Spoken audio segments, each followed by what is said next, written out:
Now two more failures in God's complaint. అయితే దేవుడు చేసేటువంటి ఈ నెపంలో ఇంకా రెండు ఓడిపోయిన పరిస్థితులు ఉన్నాయి. Failure in society. సమాజంలో పడిపోవుట. Is God concerned about it? దాని విషయమై కూడా దేవుడు పట్టించుకుంటాడా? God is concerned about my personal life. నా వ్యక్తిగత జీవితం విషయమై ఆయనకు పట్టింపు అంటుంది. God is concerned about my family life. నా కుటుంబ జీవితం విషయమై పట్టించుకుంటున్నాడు. God is concerned about my religious life. మత జీవితం విషయం కూడా ఆయన భారం కలిగి ఉన్నాడు. Is he concerned about my social life? నా సామాజిక విషయం కూడా భారం ఉందా ఆయనకు? Yes, he is. అవును, ఆయనకు ఉన్నది. And we evangelicals, Bible believing Christians, have ignored this aspect. అయితే బైబిల్ నమ్ముతున్నటువంటి క్రైస్తవులు స్వార్థ ధోరణిలో ఉన్నటువంటి వారం ఇది మర్చిపోయాం. We have concentrated too much on the prayer room and neglected completely the factory and the field. మనము ఎక్కువగా ప్రార్థనా గదిలోనే మన యొక్క కేంద్ర స్థానం అంతా ఉంచి అక్కడ ఉంటున్నటువంటి కర్మాగారాల విషయమై ఫ్యాక్టరీల విషయమై మర్చిపోయాం. Both are important. రెండు ప్రాముఖ్యమే. The factory is no substitute for the prayer room. ఈ ఫ్యాక్టరీ స్థలములో ప్రేయర్ రూమ్ లో ఉంచడానే సరిపోదు. And the prayer room is no refuge from the factory. ఈ ప్రార్థనా గది అనేది ఫ్యాక్టరీ నుండి విముక్తి పొందేటువంటి శరణ స్థలమేం కాదు. You have to be in the prayer room, then you have to go to the factory. నీవు ప్రార్థనా గదిలో ఉండాలి, ఫ్యాక్టరీలో కూడా ఉండాలి. Both are necessary. రెండు అవసరమే. And God is concerned about the way you and I live in society. కాబట్టి సమాజంలో నీవు నేను ఎలాగో జీవిస్తున్నాము అని దేవునికి భారం ఉన్నది. He is concerned about our economics, మన యొక్క ఆర్థిక పరిస్థితి విషయమై, our financial life, మన యొక్క డబ్బు విషయమైన పరిస్థితుల్లో, our social life. మన సామాజిక జీవితంలో. Look at what he says in chapter 3 verse 5. 3వ అధ్యాయం 5వ వచనంలో ఆయన ఏమంటున్నాడో చూస్తాం. He deals with the social sins here. అక్కడ సమాజంలో చేయబడుతున్నటువంటి పాపముల విషయమై Not ప్రసక్తి. all of them are social sins, అవన్నీ సమాజ పాపములు కాదు, but some of them are. అయితే అవి వాటిలో కొన్ని ఉన్నాయి. I will come near to you for judgment. నేను నీకు సమీపముగా తీర్పు నిమిత్తమై వస్తాను. I'll be quick to testify against sorcerers, adulterers and perjurers, against those who defraud laborers of their wages, who oppress the widows and the fatherless, and deprive aliens of justice, but do not fear me, says the Lord Almighty.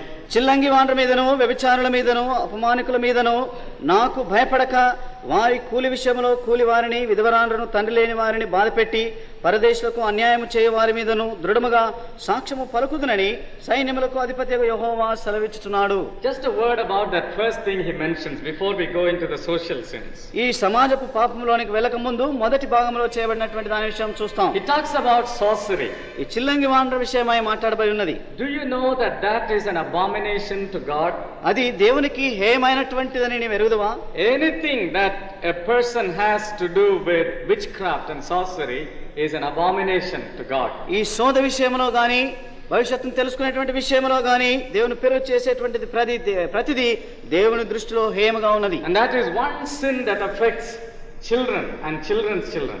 ఆ ఒక పాపం అనేది సంతతి తర్వాత పిల్లలందరికీ వ్యాపించిపోతున్నటువంటి A nominal Christian parent ఈ నమకార్థ క్రైస్తవ తల్లిదండ్రులు ties a charm to his child's arm. ఆయన బిడ్డ చుట్టూ కూడా ఏదో తాయిత లాంటిది కడుతూ ఉంటాడు. He doesn't think much about it. దాని విషయమై ఎక్కువగా ఆలోచించడు. And he also prays to Jesus. యేసు కూడా ప్రార్థన చేస్తాడు. So he thinks everything is all right. అన్ని సరిపోతాయి అనుకుంటున్నాడు. By doing that, he is opening the way for Satan to have access to that child. అలాగూ చేయటం ద్వారా ఆ బిడ్డను సాతానుడు వచ్చి ఆక్రమించుకునేటువంటి అనుకూలత కలిగిస్తున్నాడు. You make the child vulnerable to all the forces of darkness. ఈ అంధకార శక్తులన్నీ కూడా ఆ బిడ్డను ఆవరించేటట్టు నీ ధోరణిలో చేస్తున్నావు. That is serious. అది తీవ్రమైన విషయం. Don't play with such things. అలాంటి వాటితో దయచేసి మీరు ఆడుకోవద్దు. And you should not be surprised if later Satan possesses that child. ఆ తర్వాత నీ బిడ్డను దయ్యం పట్టుట అనేది చూచినప్పుడు వింతపడరాదు. And it continues to generations. అది సంతతి అంతా కూడా వ్యాపించిపోతా ఉన్నది. And we need to claim deliverance for such children. అలాంటి పిల్లల విముక్తిని మనం కోరవలసి ఉన్నది. Have nothing to do with these things.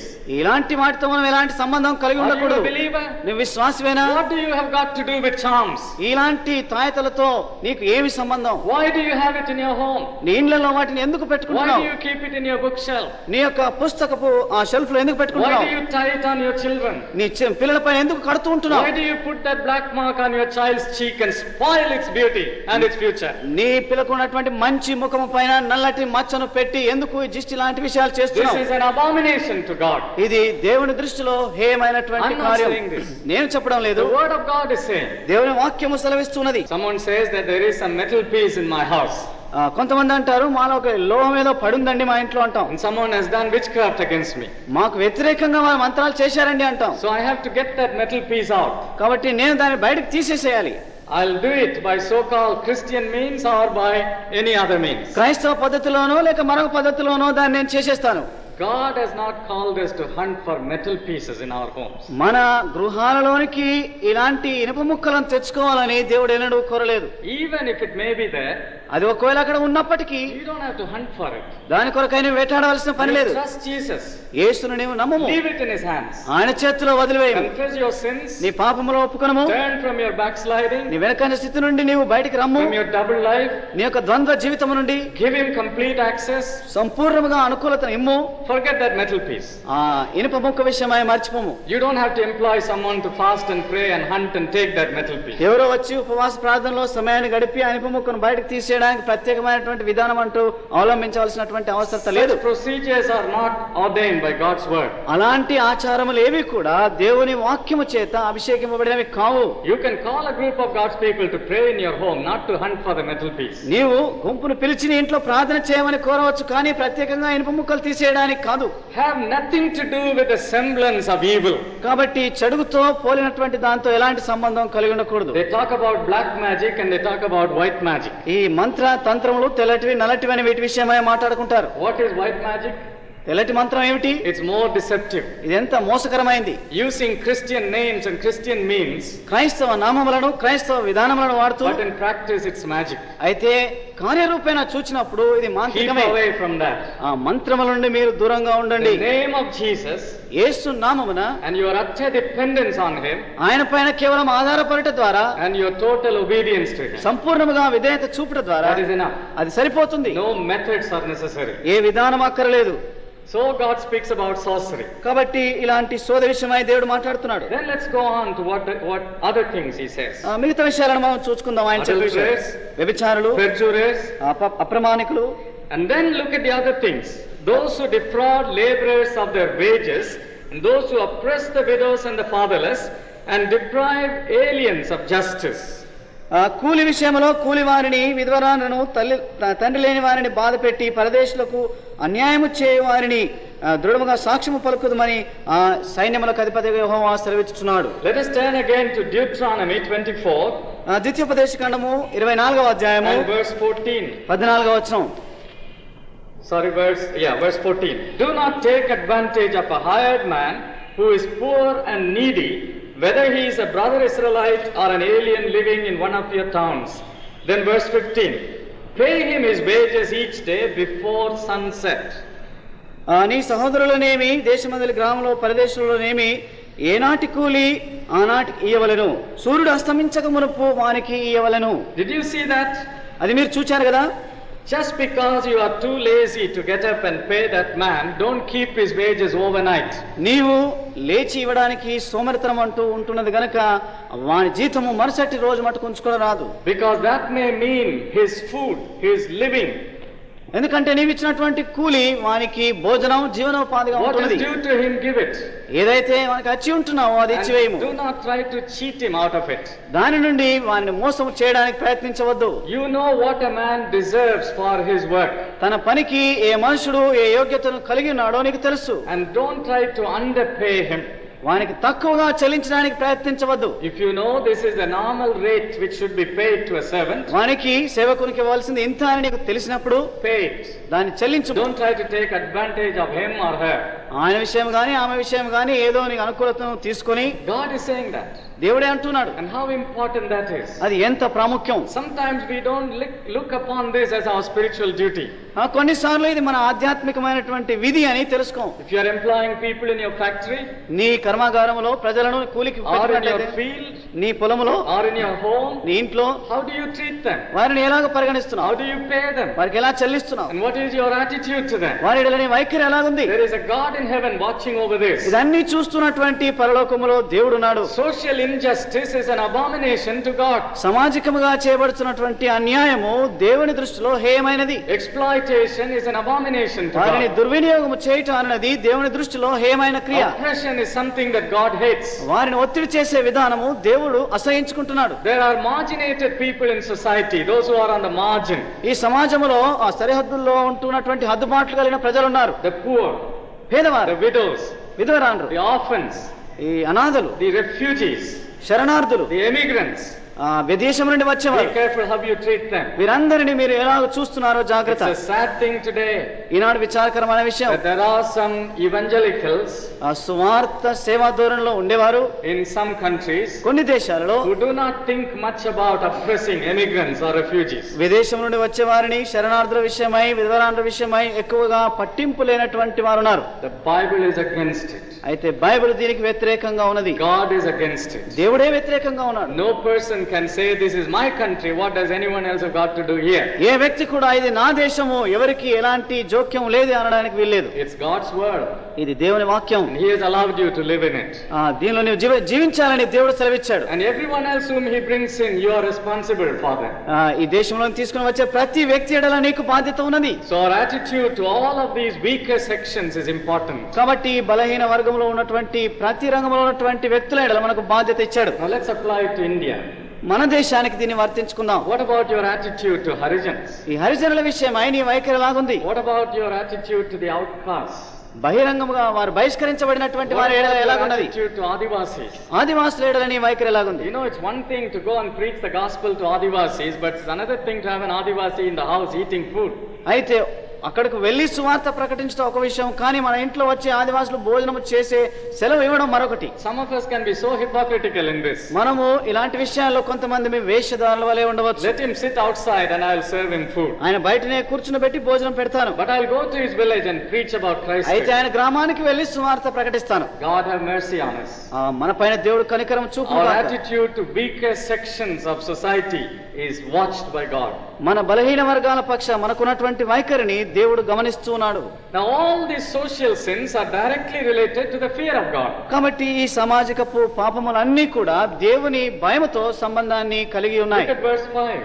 5వ వచనం చూడండి. He says here in the last part, they do not fear me. చివరి భాగంలో అంటున్నాడు, వారు నాకు భయపడడం లేదు. Because they do not fear God, they do all these things. దేవునికి భయపడటం లేదు గనుకనే ఇవన్నీ చేస్తున్నారు. Now here is where modern social activists go wrong. ఇక్కడ సామాజికముగా ఆధునికముగా ఉన్నటువంటి వారు తప్పుడు విధానంలో వెళ్ళేటువంటి విధానం. They talk so much about social justice. వారు ఈ సామాజిక న్యాయం విషయమై ఎంతో మాట్లాడతారు. About social action. ఈ సమాజ పనుల విషయమై. Without any talk about fear of God. దేవుని భయము అను మాట ప్రసక్తి లేకుండా చెప్తూ ఉంటారు. Without any talk of obedience to God. దేవునికి విధేయత చూపే ప్రసక్తి లేకుండా. It's a completely horizontal emphasis. ఇది కేవలం అడ్డముగా వెళ్తున్నటువంటి విషయం. That is unscriptural. అది లేఖనానుసారమైంది కాదు. Communists may do that. Communist వారు అలా చేయవచ్చు. Humanists may do that. మానవ వివాదం అలా చేయవచ్చు. But not a Christian. క్రైస్తవులు చేయడానికి కాదు. Christian social action is based on the fear of God. క్రైస్తవ సామాజిక పనులు అనేవి దేవుని భయము పైన ఆధారపడి ఉన్నాయి. When the Old Testament prophets thundered against social injustice, అయితే పాత నిబంధనలో ఉన్నటువంటి ప్రవక్తలు ఆనాటి సమాజంలో ఉన్నటువంటి అన్యాయమును గట్టిగా చెప్పినప్పుడు they condemned idolatry. ఆ విగ్రహారాధనను నొక్కి చెప్పారు. They also condemned the lack of honor to God. దేవునికి ఉండవలసినటువంటి ఘనత విషయమై ఖండిస్తూ చెప్పారు. In that context they spoke about social sins. ఆ సందర్భములో సమాజపు పాపముల విషయమై చెప్పారు. But today's false prophets అయితే ఈనాటి అబద్ధ ప్రవక్తలు deny the resurrection of Jesus Christ. యేసుక్రీస్తు పునరుత్థానాన్ని నిరాకరిస్తున్నారు. Deny the uniqueness of Christ. ఆయనలో ఉన్నటువంటి ఏకత్వాన్ని నిరాకరిస్తున్నారు. Never talk about obedience to God. దేవుని యెడల విధేయత విషయమై మాట్లాడరు. And are merely thundering about social injustice. అయితే సమాజంలో ఉన్నటువంటి అన్యాయం విషయమై గట్టిగా మాట్లాడుతున్నారు. There is no biblical basis. దానికి బైబిల్ పునాది అంటూ లేదు. But on the other hand, అయితే మరో పక్షంలో God says here, ఇక్కడ దేవుడు అంటున్నాడు, you don't fear me. నీవు నాకు భయపడడం You లేదు. do not honor me. నీవు నన్ను గణపరచలేదు. So you are treating people like this. కాబట్టి నీవు ప్రజలను ఇలాగ చూస్తున్నావు. So you turn to me. అయితే నీవు నా వైపు మరలుకొనుము. And then treat people as you should treat them. ఆ తర్వాత వారిని ఎంచవలసిన రీతిగానే ఎంచుకొను. That is the right approach to social injustice. అది సమాజంలో ఉన్నటువంటి అన్యాయపు తీరునకు సరైనటువంటి దృక్పథం. And that's what we find here. ఇక్కడ అదే మనం చూస్తున్నాం. Then the second failure, and the other failure, మరొక ఓటమి చూస్తున్నాం. the last failure, చివరిగా failure in consecration. అర్పణలు చెల్లించడంలో ఓడిపోయిన స్థితి. From verse 6 to 12. 6వ వచనం నుండి 12వ వచనం వరకు. Notice here Jacob is mentioned. ఇక్కడ యాకోబు ప్రసక్తిని మనం చూస్తున్నాం. Now Jacob, the name Jacob means supplanter, deceiver.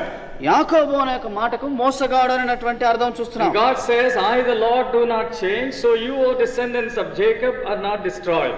అయితే నేను మారనటువంటి దేవుడినై ఉన్నాను, యాకోబు సంతతి అయినటువంటి మీరు మారటలేదు. It's purely God's unchanging mercy that keeps failing people from being destroyed. కాబట్టి తప్పిపోయినటువంటి ప్రజలు నాశనము కాకుండా మారనటువంటి ఆయన కనికరమే కృపనే కారణమై ఉన్నది. And he says, from the time of your forefathers you have turned away from my decrees. మీ పితరుల నాటి కాలము నుండి నా కట్టడలను గైకొనక త్రోసివేసితిరి. Then he says, return to me. ఆ తర్వాత అంటున్నాడు, మీరు నా తట్టు తిరుగుడి. How are we to return, they say? ఏ విధముగా మనం ఆయన తట్టు తిరగాలి? He gives the crucial test to show their repentance. వారి పశ్చాత్తాపమును సూచించినటువంటి క్లిష్టమైనటువంటి పరీక్షలను చూపిస్తున్నాడు. Verse 8. 8వ వచనం. Will a man rob God? మానవుడు దేవుని యొద్ద దొంగిలునా? Now that word rob is a very interesting word in Hebrew. ఈ దొంగిలుట అనేటువంటి విషయం హెబ్రీ భాషలో ఎంతో మనకు ఆసక్తిని కలిగిస్తుంది. It can be translated in this way, will a man Jacob God? దేవుడు మనుష్యుడు దేవుని యాకోబు వలె మోసం చేయగలడా? Will a man cheat God? లేక మనుష్యుడు దేవుని మోసపరచగలడా? Will a man supplant or defraud God? లేక మనుష్యుడు దేవుని ముఖం కప్పి మోసం చేయగలడా? And then he points out how they are robbing God. ఆ తర్వాత వారు ఎలాగో దేవుని దొంగిలుచున్నారనే విషయాలు చెప్తున్నాడు. He goes on to talk about giving. ఇచ్చే విషయమై మాట్లాడుచున్నాడు. You may ask me, why do I call it failure in consecration? ఎందుకు సమర్పణలో అర్పణలో ఓడిపోవటాన్ని నేను చెప్తున్నాను? Our giving is directly related to our consecration. ఈ ఇచ్చుట అనునది మన యొక్క అర్పణతో సంబంధం కలిగి ఉన్నది. Our giving is not giving out of our plenty to God. మనము ఇచ్చుట అనునది మనకు కలిగినటువంటి విస్తారతను బట్టి కాదు. It's not as though, Lord, I have all of this, ప్రభువా ఇవంతా నేను కలిగి ఉంటున్నాను, I'll give you a part of it. దానిలో ఒక భాగం ఇస్తూ ఉన్నాను. No, that's not the right attitude. అది సరైనటువంటి ధోరణి కాదు. The right attitude is this. అయితే సరైన ధోరణి ఇలాగుంది. I have all of this, ప్రభువా ఇదంతా నేను కలిగి but ఉన్నాను, this belongs to you. అయితే ఇది నీకు చెందినటువంటిది. You've given it to me, నీవు నాకు ఇచ్చావు, and now this belongs to you. ఇది నీకు చెందినటువంటిది. I accept all of this belongs to you. ఇదంతా నీకు చెందిందే అంగీకరిస్తున్నాను. And out of your own, నీ సొంత వాటిలో I give you what you want me to give you. నీవు ఏది ఇవ్వమని కోరుచున్నావో అది నేను నీకు ఇస్తూ ఉన్నాను. That is the right attitude to Christian giving. కాబట్టి క్రైస్తవ రీతిగా ఇచ్చే విధానంలో సరైనటువంటి దృక్పథం. Therefore, it has got to do with consecration. కాబట్టి అర్పణలతో ఇది సంబంధం కలిగి ఉంది. It is how much I have given to God. ఎంత నేను దేవుడికి ఇచ్చాను, and that has got to do with consecration. అది నీ సమర్పణతో సంబంధం కలిగి ఉంది. Suppose now there is an additional expense in the family. అనుకుందాం మన కుటుంబంలో ఎక్కువ ఖర్చు వచ్చేసింది. And it's so easy to say, this month we are not going to give to God. అది ఈ నెలలో మనం దేవునికి ఇవ్వడానికి వీలు లేదు అని చెప్పడం సులభం. Because we have to pay the fees. ఎందుకంటే మనం స్కూల్ ఫీజు చెల్లించాలి, buy books. ఈ పుస్తకాలు కొనాలి. So who should suffer? కాబట్టి ఎవరు బాధపడాల్సింది? God. దేవుడు. Why he doesn't speak up? ఎందుకు ఆయన మాట్లాడడు గనక. If you take it from your son's pocket money, నీ కుమారుడికి ఇవ్వాల్సినటువంటి జేబు ఖర్చు నుండి తీసుకుంటే he will fight.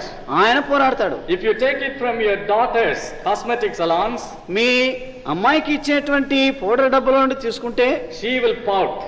ఆమె కూడా అరుస్తుంది. And if you take it from your wife's saree allowance, నీ భార్యకు చీరలు కొనేటువంటి డబ్బు నుండి తీసుకుంటే she will shout. ఆమె కూడా గట్టిగా అరుస్తుంది. You want to keep all of these people in peace. కాబట్టి వీరందరినీ ప్రశాంతంగా ఉంచాలని కోరుతున్నావు. God doesn't pout. అయితే దేవుడు మాత్రం అరవడు. God doesn't shout. ఆయన గట్టిగా అరవడు. God doesn't fight. ఆయన పోరాటం చేయడు. So I'll take it from him. కాబట్టి ఎక్కడ నుండి దేవుని దగ్గర నుండి తీసుకుంటాను. And it shows the place God has in your life. కాబట్టి అది ఏమి సూచిస్తుంది అంటే నీ జీవితంలో దేవునికి ఎలాంటి స్థానం ఉన్నది. That's why I said it's failure in consecration. అందుకనే సమర్పణలో లోపం ఓడిపోవటం అని చెప్పాను. Now let's study this more in detail. కాబట్టి ఇంకా వివరంగా దీని విషయమై మనం చూసుకుందాం. The first principle, మొట్టమొదటి నియమము, tithing is the minimum that we can give to God. మనము కనీసము ఇవ్వగలిగినటువంటిది 10వ భాగము. Because here you read in verse 8, 8వ వచనంలో మనం చదువుతున్నాం, in tithes and offerings. 10వ భాగమును ప్రతిష్ఠార్పణములను. So that shows there are offerings besides tithes. అది మనకు సూచించేది ఏమిటి అంటే 10వ భాగమునకు మరొక ప్రక్కగా ప్రతిష్ఠార్పణలు ఉన్నాయి. Some people may say, I set apart my tithe and I give offerings every Sunday from it. కొంతమంది ఇలా అనవచ్చు, నా 10వ భాగాన్ని పక్కకు పెట్టి నా ప్రతిష్ఠార్పణలు ఇస్తానండి అని. What does the Bible say? Bible ఏమంటుంది? The tithe is a minimum. ఈ కనీసము 10వ భాగము. And besides that, that, there are offerings. దీనికి అదనముగా ప్రతిష్టార్పణలు. Oh, I have given my tithe. నేను దశమ భాగం ఇచ్చానండి. So nothing more I'll give for any other purpose. ఇంకా ఏ ఇతర ఉద్దేశముల కొరకు నేను ఇవ్వనండి. That's not what you see here. ఇక్కడ మనం చూసేది అలా లేదు. Tithe is the minimum. ఇక్కడ కనీసం విలువ 10వ భాగం. Then there are other things given besides. ఆ తర్వాత అదనంగా మిగతా ప్రతిష్టార్పణలు. The second principle. రెండవ నియమం. Tithing is God's eternal principle. ఈ 10వ భాగము చెల్లించుట అనేది దేవుని యొక్క నిత్య నియమము. It is not a principle under the law. ఇది ధర్మశాస్త్రము ద్వారా వచ్చినటువంటిది కాదు. I've heard some people argue like this. కొంతమంది ఇలా వివాదం చేయటం నేను గమనించాను. Tithing is under the law. ఇది ధర్మశాస్త్ర కాలం లాంటిది. We are now New Testament Christians. మనం ఇప్పుడు నూతన నిబంధనలో ఉన్నాం. So we are not under it. కాబట్టి దాని క్రింద లేం మనం. Invariably the man who says that doesn't give his tithe or nothing at all. అలాగ చెప్పేటువంటి వ్యక్తి తప్పనిసరిగా దశమ భాగమే కాదు కానీ ఏమి ఇవ్వడం లేదు. One who gives a tithe will never say that. దశమ భాగం ఇచ్చేవాడు అలా మాట్లాడు. Now let us examine to see if this is under the law or if it's God's eternal principle. ఇది ధర్మశాస్త్రం కింద ఉన్నదా లేక నిత్య నియమం కింద ఉన్నదా అనేటువంటి విషయాన్ని మనం చూసుకుందాం. Turn to Genesis chapter 14. ఆదికాండము 14వ అధ్యాయం చూడండి. And look at what Abraham did. Abraham చేసినటువంటి దానిని చూస్తాం. Verse 18, 19, 20. 18, 19, 20 వచనాలు. Melchizedek, the king of Salem, brought bread and wine to meet Abraham. మెల్కీసెదెకు రొట్టెను ద్రాక్షారసమును తీసుకొని వచ్చి అబ్రహామును కలుసుకొనుటకు He blessed వచ్చాడు. Abraham. అబ్రహామును ఆశీర్వదించాడు. And verse 20, the last part. 20వ వచనము చివరి భాగం. Abraham gave him a tenth of everything. అప్పుడు అతడు అన్నిటిలో ఇతనికి 10వ వంతు ఇచ్చెను. Melchizedek was the priest of the Most High God. ఉన్నతమైనటువంటి దేవునికి మెల్కీసెదెకు ప్రధాన యాజకుడు. There are many things we don't know about him. ఆయన విషయమై మనకు అనేక విషయాలు తెలియవు. But one thing we know. అయితే ఒకటి మనకు తెలుసు. He had some knowledge of the true God. నిజమైనటువంటి దేవుని జ్ఞానమును కలిగినటువంటి వ్యక్తి. Like Balaam. బిలాము వలె. There are many who were outside the fold of Israelites who had knowledge of God. ఇశ్రాయేలు కౌగిటి వెలుపల ఉంటూ నిజమైనటువంటి దేవుని జ్ఞానము కలిగిన ప్రజలు ఉన్నారు. Melchizedek was one of them. అలాంటి వారిలో మెల్కీసెదెకు ఒకడు. And he comes representing God as king and priest. దేవుని రాజుగాను యాజకునిగాను ప్రతినిధిగా ఆయన అక్కడ వస్తున్నాడు. Abraham gave him a tithe. Abraham ఆయనకు 10వ వంతు ఇచ్చాడు. He was giving it to God's servant. అది దేవుని సేవకునికి ఇచ్చాడు. Who told him he should give tithe? ఎవరు చెప్పారు ఆయనకు ఈ విధంగా 10వ వంతు ఇవ్వాలని? There are three things you notice in the Old Testament. పాత నిబంధనలో 3 విషయాలు మనం చూస్తున్నాం. Which were given to mankind as a principle. మానవానికి నియమములుగా ఇవ్వబడినటువంటి విషయాలు. One was the practice of sacrifices. మొట్టమొదటిది బలి అర్పణలు అర్పించుట. It did not come only under the law. అది ధర్మశాస్త్రము క్రింద వచ్చిందే కాదు. Blood sacrifices were given from the Garden of Eden. ఏదైనా తోట నుండి మొదలుకొని రక్త బలులు ఇవ్వబడట చూస్తున్నాం. The other was resting one day in a week. వారమునకు ఒక దినము విశ్రాంతి దినము ఆచరించుట అనేది. Setting apart one day in a week. వారములో ఒక దినమును ప్రత్యేకించుట. To rest. విశ్రాంతి కొరకు. To worship God. దేవుని ఆరాధించుటకు. That too was a principle which was given before the law. అది కూడా ధర్మశాస్త్రమునకు ముందు ఇవ్వబడినటువంటిది. But the law regulated it for the Israelites. అయితే ఇది క్రమబద్ధము చేసినటువంటిది ఇశ్రాయేలు ప్రజల కొరకు. It was a law which said it is to be the 7th day of the week. ఇది ధర్మశాస్త్రము చెప్పినటువంటిది వారములో 7వ దినముగా ఉండాలి. Before the law it was one day out of 7. ధర్మశాస్త్రమునకు ముందు 7 దినములలో ఒక దినం విశ్రాంతి దినం. But the law said it's the 7th day of the week. ధర్మశాస్త్రము క్రమపరిచి 7వ దినం అని చెప్పింది. And that's where we disagree with our Seventh-day Adventist friends. అక్కడనే మన యొక్క సబాదినపు స్నేహితులతో మనం వేరవుతాం. We agree with them that one day out of 7 is to be set apart for God. వారితో మనం కలిసి సమ్మతిస్తాం 7 దినాలలో ఒకటి ప్రత్యేకించబడాలి. But we disagree with them when they say it must be the 7th day of the week. అయితే ఇది 7వ దినముగా ఉండాలి అన్నప్పుడు మనం సమ్మతించాం. That is under the law. అది ధర్మశాస్త్రం క్రింద. And the same way tithing. అదే విధంగా 10వ భాగం 1/10 of the income must be given. రాబడిలో 10వ భాగము చెల్లించబడాలి. That principle was there before the law. అది ధర్మశాస్త్రముకు ముందే ఉన్న నియమం. But the law regulated it. అయితే ధర్మశాస్త్రము దానిని క్రమపరిచింది. Now not only Jacob but look at his grandson.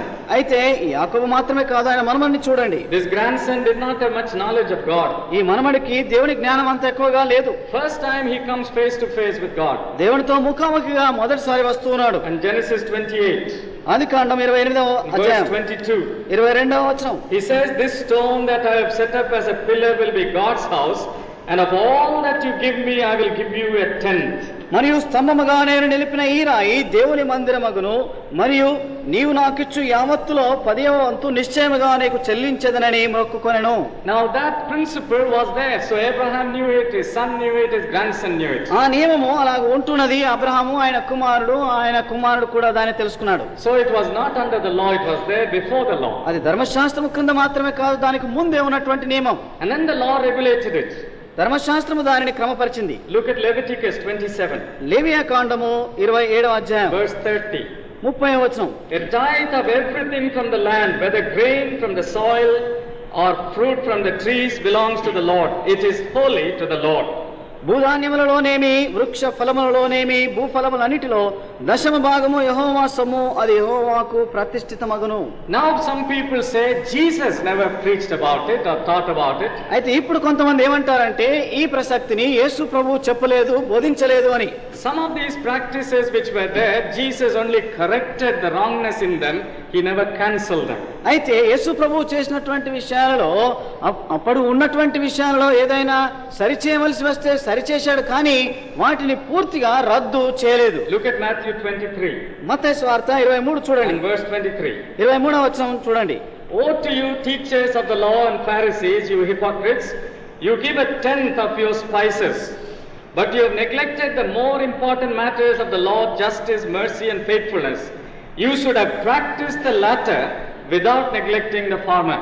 అయ్యో వేషధారులైన శాస్త్రులారా, పరిసయ్యులారా, మీరు పుదీనాలోను సోపులోను జీలకర్రలోను 10వ వంతు చెల్లించి ధర్మశాస్త్రములో ప్రధానమైన విషయములను అనగా న్యాయమును, కనికరమును, విశ్వాసమును విడిచిపెట్టితిరి. వాటిని మానక వీటిని చేయవలసి ఉండెను. Did you notice that? ఇది గమనించినారా? He said you should not neglect the former. ఈ మొదటి వాటిని మీరు నిర్లక్ష్యము చేసి ఉండరాదు అని. Don't give up giving tithe. ఈ 10వ వంతు ఇచ్చుట అనేది మానవేయరాదు. Do that. అది చేయండి. But at the same time, don't neglect justice, mercy, and faithfulness. అదే సమయంలో న్యాయము, కనికరము, విశ్వాసమును విడిచిపెట్టరాదు. Now some may say Paul never mentioned it. కొంతమంది అంటారు పౌలు ఎన్నడూ చెప్పలేదండి. Paul didn't use the word tithe. 10వ భాగము, 10వ భాగం అనేటువంటి మాట పౌలు వాడలేదు But అని. he implied it. అయితే దానిని అర్థపూరితంగా చెప్పాడు. Look at 1 Corinthians 16. 1 కొరింథీ 16 చూడండి. Where he talks about giving. అక్కడ ఇచ్చిన విషయమై చెప్తున్నాడు. Verse 2. 2వ వచనం. On the first day of every week, each one of you should set aside a sum of money in keeping with his income, saving it up, so that when I come, no collections will have to be made. నేను వచ్చినప్పుడు చందా పోగు చేయకుండా ప్రతి ఆదివారమున మీలో ప్రతివాడును తాను వర్ధిల్లిన కొలది తన యొద్ద కొంత సొమ్ము నిలువ చేయవలెను. Now there are two things he says there. ఇక్కడ 2 విషయాలు చెప్తున్నాడు. One, the first day of the week.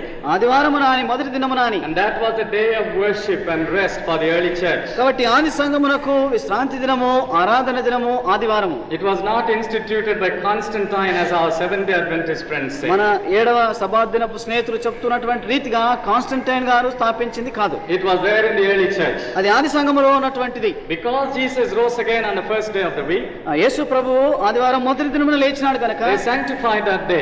ఆ దినమును వారు ప్రతిష్టం చేసి They worshipped. ఆయనను ఆరాధించారు. And so on that day you should set aside this money. ఆ దినమున నీవు వర్ధిల్లిన కొలది సొమ్ము నిలువ చేయవలెను. And that money should be in keeping with your income. అది నీ వర్ధిల్లిన కొలది అని రాబడికి సరిపోయిన రీతిగా, proportionate to your income. నీ రాబడికి సరిపోయిన రీతిగా. And 1/10 assures a proportion. ఈ 10వ భాగం అనేది నిష్పత్తిని It సూచిస్తున్నటువంటి. ensures that as your income increases, your giving increases. నీ రాబడి ఎక్కువైన కొలది నీ 10వ భాగం లేక ఇచ్చుట ఎక్కువ కావాలి. And it's proportionate giving that Paul is talking about. కాబట్టి నీ ఇచ్చుట అనేది మంచి నిష్పత్తితో కలిగి ఉండాలి. Then turn to 2 Corinthians 8. ఆ తర్వాత 2వ కొరింథీ 8వ అధ్యాయం చూడండి. And here he says in verse 3, 3వ వచనం చూస్తున్నాం. they gave as much as they were able. వారి సామర్థ్యము కంటే ఎక్కువగా వారు ఇచ్చి ఉంటున్నారు. Proportionate giving. వారి నిష్పత్తి రూపకంగా As much as they were able. వారి యొక్క సామర్థ్యమును బట్టి వారు ఇచ్చారు. And then he says beyond their ability. సామర్థ్యమునకు మించి ఇచ్చారని కూడా చెప్తున్నాడు. Or in other words, if you have any argument against tithing, you should be giving 20%. అయితే నీకు ఏదైనా వివాదం 10వ భాగం పక్షంగా ఉంటే నీవు 2 20వ భాగం ఇవ్వాల్సి ఉంది. Not 2.5%. 2.5 భాగాలు కాదు. Not 2 rupees subscription every month to the church. ప్రతి నెలకు 2 రూపాయలు చందా కాదు. If that's all you are giving, నీవు అంతే గనక ఇస్తూ ఉంటే you have no right to argue against tithing. ఈ యొక్క 10వ భాగం విషయం వివాదం చేసేటువంటి అధికారం నీకు లేనే లేదు. It's either proportionate giving, ఇది నీ రాబడికి సరిపోతూ ఉన్నటువంటి ఇచ్చుట, or more beyond the ability. లేక నీ సామర్థ్యమునకు మించి ఇచ్చుట. So tithing is an eternal principle, కాబట్టి దశమ భాగము అనున్నది నిత్య నియమముగా ఉంటున్నది, which God has given here. దేవుడిచ్చినటువంటి నిత్య నియమము. And then you also notice a third thing about tithing. కాబట్టి 10వ భాగం విషయం 3వ విషయాన్ని చూస్తున్నాం. It is to be used for the support of the servants of God. దేవుని సేవకుల పోషణ నిమిత్తమై వాడబడవలసి ఉన్నది. Verse 10. 10వ వచనం. Bring the whole tithe into the storehouse, that there may be food in my house. నా ఇంటిలో ధననిధి ఉండినట్లు మీ దశమ భాగములను అర్పణలు తీసుకొని రండి. God says my house, he is referring to the temple here. ఇక్కడ మందిరము అనే మాట వాడబడటం మనం చూస్తుంటున్నాం. There should be food in the house. ఆ మందిరములో తినడానికి ఆహారం ఉండు నిమిత్తం. For whom? ఎవరి కొరకు? For the Levites and priests. ఆ లెవీయులకు యాజకులకు. Now what kind of spiritual life did they have when God was saying this? ఈ మాటలు చెప్తూ ఉంటున్నప్పుడు వారికి ఎలాంటి ఆధ్యాత్మిక పరిస్థితి ఉంది? We have already seen their failures. వారి యొక్క ఓడిపోయిన స్థితి ఇంతకు ముందే చూసుకున్నాం. They were backslidden. వారు వెనకంజ వేశారు. Levites and priests. ఆ లెవీయులు యాజకులు. And yet God says don't starve them. అయితే వారిని ఉపవాసం ఉంచకూడదని దేవుడు చెప్తున్నాడు. Don't become a judge of God's servants. దేవుని సేవకుల తీర్పరివి నీవు కాకూడదు. And say this man doesn't deserve my support, so I'm going to starve him. ఈ మనిషికి నేనిచ్చే పోషణ యోగ్యమైనది కాదు అని ఆపివేయకూడదు. God will take care of him. దేవుడే దానిని చూసుకుంటాడు. But it's your work to give to God. అయితే నీ పని ఏమిటంటే దేవునికి ఇవ్వాలి. For God's work. దేవుని పని నిమిత్తం. So for the support of God's servants. దేవుని సేవకుల ఆధారము నిమిత్తం. And I want you to listen very carefully. These are not just my words. ఇవి కేవలం నా మాటలు కాదండి, జాగ్రత్తగా మీరు వినవాలని కోరుతున్నాను. Here was a temple with the priests and Levites not up to the mark. ఇక్కడ ఒక మందిరం ఉంటున్నది, లేవీయులు యాజకులు సరైనటువంటి పరిస్థితిలో లేనటువంటి విధానం. And the people were not giving for their support, for their food. ఈ లేవీయుల యాజకుల ఆహారం నిమిత్తమై ప్రజలు ఇవ్వడం లేదు. And when God speaks about it, దేవుడు దీని విషయం మాట్లాడినప్పుడు he says you are robbing me. మీరు నా యొద్ద దొంగిలిస్తున్నారు అని చెప్తున్నాడు. He doesn't say you are robbing them. వారి యొద్ద దొంగిలిస్తున్నారని చెప్పడం లేదు. So how do you look at your giving? కాబట్టి నువ్వు ఇచ్చే విషయాన్ని ఎలా చూస్తున్నావు? Is it for this pastor? ఈ పాస్టర్ గారి కొరక? This pastorate committee? ఈ కమిటీ కొరక? This elder? ఈ పెద్ద కొరక? As long as they are there, I will withdraw my giving. వారు ఎంతకాలం అయితే ఉంటారో నేను ఇచ్చేది ఆపివేస్తాను. అలా కాదు. It is for God's work. ఇది దేవుని పని కొరకు. For the support of the work. ఈ సేవ పోషణ నిమిత్తం. And God says you are robbing me. దేవుడు అంటున్నాడు నా యొద్ద నీవు దొంగిలిస్తున్నావు. Whatever spiritual condition they are in. వారు ఎలాంటి పరిస్థితుల్లో ఆధ్యాత్మిక పరిస్థితుల్లో you ఉన్నారు. are robbing me. నన్ను నా యొద్ద దొంగిలిస్తున్నావు. And you bring your tithes into my house. నా మందిరములోనికి నీ దశమ భాగములను తీసుకొని రమ్ము. Now here there are some things which I want to point out. ఇక్కడ కొన్ని నేను సూచించే విషయాలు ఉన్నాయి. This means you cannot handle your tithe as you please. దీని యొక్క అర్థం ఏమిటి అంటే నీ యొక్క దశమ భాగాన్ని నీ ఇష్టం వచ్చినట్టు వాడడానికి వీల్లేదు. One man said I've got to go a long distance to church. ఒక వ్యక్తి ఇలాగన్నాడు, నేను గుడికి వెళ్ళాలంటే చాలా దూరం ప్రయాణం చేయాలండి. So I'm using my tithe for auto rickshaw. కాబట్టి నా దశమ భాగాన్ని ఆటో రిక్షా ఖర్చుల కొరకు వాడుకుంటున్నాను. I asked him, who told you to do that? ఆయన నేను అడిగాను, ఎవరు చెప్పారు ఇలా చేయమని? Who gave you permission? ఎవరు సమ్మతించారు? It belongs to God. అది దేవునికి చెందింది. Don't put your tithe aside and begin to use it as you please. నీ దశమ భాగాన్ని ప్రక్కకు పెట్టి నీ ఇష్టం వచ్చినట్టు వాడడానికి వీలు లేదు. Ask him how it should be spent. ఎలాగో ఖర్చు పెట్టాలో దేవుని అడగాలి. And the scriptural principle is it should be used for supporting God's work. దేవుని పనికి సహాయం చేసే నిమిత్తమై దేవుని నియమము లేఖనానుసారమైందని చెప్తుంది. That means your local church. దాని అర్థం ఏమిటి అంటే నీ స్థానిక సంఘమునకు. And that means you and I should not be spiritual tramps. We should have a local church to belong to. దాని అర్థం ఏమిటి అంటే మనం ఆధ్యాత్మికంగా గుళ్ళకు వెళ్లకుండా ఉండేవారం కాదు, కానీ మన యొక్క స్థానిక సంఘమును గౌరవించి ఇవ్వవలసిన వారం. There are far too many evangelicals who are spiritual tramps as far as church life is concerned. వారి యొక్క సంఘ జీవితానికి వచ్చినప్పుడు ఈ సంఘాల నుండి బయటనే జీవిస్తున్నటువంటి అనేక మంది స్వార్థ దూరంలో ఉండేవారు ఉన్నారు. You ask them, what church do you associate with? వారిని అడగండి మీరు ఒకసారి, ఏ సంఘానికండి మీరు వెళ్ళి Oh, I ఆరాధిస్తారంటే, go to all churches. అన్ని సంఘాలకు వెళ్తానండి అంటారు. That is the height of spiritual irresponsibility. అది ఆధ్యాత్మిక ఔన్నత్య స్థితిలో ఉన్నటువంటి బాధ్యత రహితమైనటువంటి పరిస్థితి. You can go to all churches to get the ministry of the word, ఆ వాక్య పరిచర్య నిమిత్తమై అన్ని సంఘాలకు వెళ్ళవచ్చు. but you must have a home. అయితే నీకు ఇల్లు అంటూ ఉండాలి. You must have a local church to belong to, నీవు చెందినటువంటి స్థానిక సంఘం అంటూ నీకు ఉండాలి. where you carry others' burdens. ఇతరుల భారమును మోసేటువంటి స్థానిక సంఘం. A man came to a preacher and he said, ఒక బోధకుని దగ్గరకు వచ్చి ఒక వ్యక్తి ఇలాగ అన్నాడు, I don't believe in all of this belonging to local churches. స్థానిక సంఘానికి చెంది ఉంట అనేటువంటి వీటన్నిటిని నేను నమ్మనండి. I belong to God's invisible universal church. అదృశ్యమైనటువంటి సార్వత్రికమైనటువంటి దేవుని సంఘానికి నేను చెందినటువంటి వాడును అంటున్నాడు. The preacher asked him, when did you meet last? అయితే బోధకుడు అడిగాడు, ఆ అదృశ్యమైనటువంటి సంఘములో కలుసుకొని ఎన్నాళ్ళైందండి అన్నాడు. That is invisible discipleship. అది అదృశ్యమైనటువంటి శిష్యత్వం. Make your discipleship more visible by getting into the rub of human relationships in a local congregation. అయితే నీ అదృశ్యమైనటువంటి సంఘ సభ్యత్వాన్ని కనబడేటువంటి నీ స్థానిక సంఘములో నీ సహోదరులతో కలిసి వారితో భుజములు రాసుకొని సమాసములో మీరు ఉండండి. In the problems of relationships, నీ యొక్క సంబంధములలో సమస్యలను in పంచుకోనండి. bearing the burdens of others, ఇతరుల భారములను వహించులో పాలు పొందండి. identifying with the spiritual ebb of a local church. నీ స్థానిక సంఘములో ఉన్నటువంటి నీ ఆధ్యాత్మిక అవసరతను గుర్తించే పరిస్థితిలో, That is where our holiness is perfected. అక్కడే మన యొక్క పవిత్రత పరిపూర్ణమవుతుంది. Our discipleship is demonstrated, మన యొక్క శిష్యత్వము ప్రదర్శనమవుతుంది. and it's a must. అది తప్పనిసరిగా ఉండాలి. Choose your church నీ స్థానిక సంఘాన్ని ఎన్నుకోవాలి, and stick to it. దానిని అట్టి పెట్టుకొని ఉండాలి, And you must support that church. దానిని నీవు సహాయం చేయాలి. But should I give all my time to that church? అయితే నేను నా సంపూర్ణంగా 10వ భాగము స్థానిక సంఘానికి ఇవ్వాలా? That's a difficult question, isn't అది it? కఠినమైనటువంటి ప్రశ్న కదా. The principle is support of God's work. ఇక్కడ ఉన్నటువంటి నియమం ఏమిటి అంటే దేవుని సేవ పోషణ నిమిత్తం. Don't neglect your church. అయితే నీ స్థానిక సంఘాన్ని నిర్లక్ష్యం But చేయవద్దు. there are other activities. అయితే మరికొన్ని పనులు అంటున్నాయి. For instance, taking the gospel to those who have never heard. ఆ ఉదాహరణకు సువార్త విననటువంటి వారికి సువార్తను తీసుకుని వెళ్లే సేవ, Missionary work. మిషనరీ సేవ, That must be supported. దానికి సహాయం కావాలి. Or there may be something that is done for the oppressed and the poor. పేదవారికి అణిచివేయబడినటువంటి వారికి చేసేటువంటి మరో కార్యక్రమం ఉండవచ్చు. Your church may not be doing it, మీ స్థానిక సంఘం ఆ పనిని చేయడం లేదు. but you must support that. వారికి కూడా నీవు సహాయం చేయాలి. But don't spread it too thin. అయితే దానిని నీవు మందగిలిపోయేటట్టు చేయకూడదు. Ask God to help you. దేవుడు నీ సహాయం నిమిత్తమై అడగాలి. And this is the principle we find here. ఇక్కడ మనము చూచేటువంటి నియమం ఇలాగుంది. Now when we do that, ఇలాగ మనం చేసినప్పుడు look at the promise of God. దేవుని యొక్క వాగ్దానాన్ని చూస్తాం. God promises blessing. ఆశీర్వాదాలను దేవుడు వాగ్దానం చేస్తున్నాడు. Verse 10, the last part. 10వ వచనము చివరి భాగం. See if I will not throw open the floodgates of heaven and pour out so much blessing that you will not have room enough for it.